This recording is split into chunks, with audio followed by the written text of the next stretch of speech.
ओम नमः शिवाय। ओम गं गणपतये नमः। भक्तजनों, आज कथा नहीं अनुभव सुनाया जाएगा। आज शब्द नहीं श्रद्धा बोली जाएगी।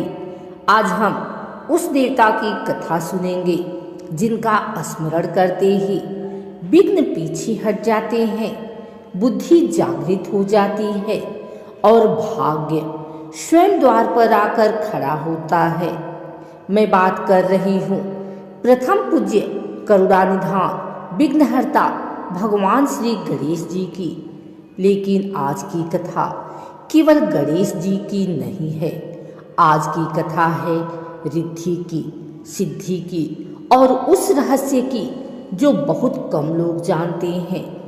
भक्तजनों, कहा जाता है जो व्यक्ति इस कथा को अंत तक सुन ले उसके जीवन से दरिद्रता, असफलता और मानसिक कष्ट धीरे धीरे स्वयं विदा हो जाते हैं। इसलिए निवेदन है, मन को शांत कर लें और हृदय में गणेश जी को बिठा लें और 3 बार प्रेम से बोलें, ओम गं गणपतये नमः। ओम गं गणपतये नमः। ओम गं गणपतये नमः। अब आइए कथा का शुभारंभ करते हैं। भक्तजनों, यह कथा उस समय की है जब सृष्टि अपने प्रारंभिक चरण में थी। देवता, ऋषि, गंधर्व, यक्ष सब अपने अपने कार्य में लगे हुए थे। परंतु एक समस्या थी, हर शुभ कार्य से पहले कभी न कभी कोई न कोई विघ्न उत्पन्न हो जाता था। कभी यज्ञ अधूरा रह जाता, कभी मंत्र भंग हो जाते, कभी निर्णय गलत दिशा में चले जाते। देवता चिंतित थे। वे ब्रह्मा जी के पास गए और बोले, प्रभु, सृष्टि का कार्य रुक रुक कर हो रहा है। कोई ऐसा होना चाहिए जो विघ्नों का नाश करे। तभी आकाश में दिव्य प्रकाश हुआ। शिवलोक से बाल गणेश प्रकट हुए। ब्रह्मा जी, विष्णु जी और सभी देवताओं ने उन्हें प्रणाम किया। भगवान शिव बोले, यह मेरा पुत्र गणेश है। यह बुद्धि, विवेक और मंगल का प्रतीक है। आज से कोई भी कार्य इसके पूजन के बिना पूर्ण नहीं होगा। यहीं से गणेश जी बने प्रथम पूज्य। भक्तजनों, अब कथा में प्रवेश करती हैं 2 दिव्य शक्तियाँ। रिद्धि जो देती हैं धन, वैभव, ऐश्वर्य, सांसारिक सुख। सिद्धि जो देती हैं ज्ञान, सफलता, निर्णय शक्ति, आत्मिक उन्नति। ये दोनों शक्तियाँ देवताओं की भी आराध्य थी। एक दिन रिद्धि और सिद्धि भगवान शिव के पास आई और बोली, प्रभु, हम ऐसी सेवा चाहते हैं जहाँ हमारा सही उपयोग हो। भगवान शिव मुस्कुराए और बोले, तुम दोनों गणेश के पास जाओ। जहाँ गणेश होंगे वही तुम्हारा पूर्ण स्वरूप खिलेगा।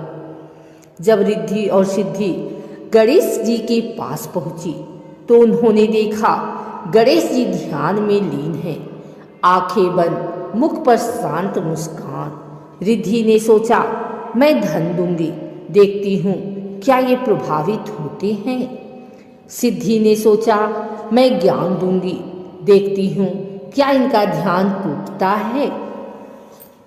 लेकिन गणेश जी का ध्यान नहीं टूटा। गणेश जी ने आंखें खोली और बोले, रिद्धि, धन तभी सार्थक है जब वह धर्म के साथ हो। सिद्धि, ज्ञान तभी श्रेष्ठ है जब उसमें अहंकार न हो। यह सुनकर रिद्धि और सिद्धि नतमस्तक हो गए। भक्तजनों, यही से एक गूढ़ रहस्य खुलता है। गणेश जी बोले, यदि तुम दोनों मेरे साथ रहना चाहती हो तो सदा सेवा और संतुलन में रहना होगा। रिद्धि और सिद्धि ने स्वीकार किया। यही कारण है कि गणेश जी के साथ रिद्धि और सिद्धि विराजमान रहती हैं। कहा जाता है जो व्यक्ति गणेश जी की पूजा रिद्धि सिद्धि सहित करता है, उसके घर में धन टिकता है, बुद्धि सही निर्णय लेती है, सफलता अस्थायी होती है। आज मनुष्य के पास धन है पर शांति नहीं, ज्ञान है पर संतोष नहीं।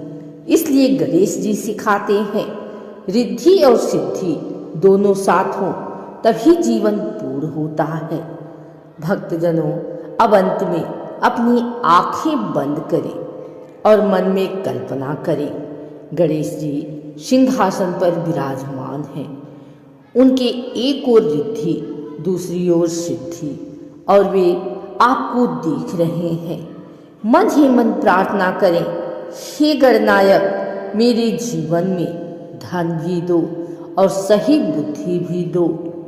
अब सभी भक्त मिलकर बोले, जय श्री गणेश, रिद्धि सिद्धि पति गणपति की जय, विघ्नहर्ता मंगल मूर्ति की जय। जो इस कथा को श्रद्धा से सुनता या सुनाता है, उसके जीवन में निश्चय ही गणेश कृपा होती है। इसी मंगल भावना के साथ कथा पूर्ण होती है।